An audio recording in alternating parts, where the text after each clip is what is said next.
Hi అండి, అందరికీ నమస్కారం. తెలంగాణ రాష్ట్రంలో ఉన్నటువంటి బీసీ మహిళలకు ఒక గుడ్ న్యూస్ అండి. అదేంటంటే ప్రతి నియోజకవర్గానికి 1000 కుటుంబ మిషన్ల యొక్క పంపిణీ జరుగుతుందని చెప్పేసి మంత్రి పొన్నం ప్రభాకర్ గారు ప్రకటించడం జరిగింది. సార్, మీరు ప్రకటించినటువంటి కార్యక్రమం బాగానే ఉందండి, కానీ 1000 కుటుంబ మిషన్లు నియోజకవర్గానికి ఏం సరిపోతాయి సార్? బలహీన వర్గాల మహిళలు కొన్ని లక్షల్లో ఉన్నారండి. ఈ 1000కి బదులు ఒక 5,000, 10,000, 20,000 పెంచినట్టయితే ఇంకా సూపర్గా ఉండేది సార్. ఒక్కసారి ఆలోచించి చూడండి.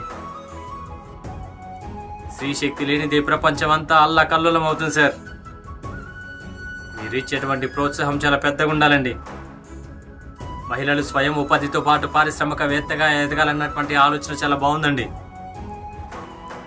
మీ ఆలోచనకు, మీ కార్యక్రమానికి, మీరు చేసేటువంటి మంచి పనికి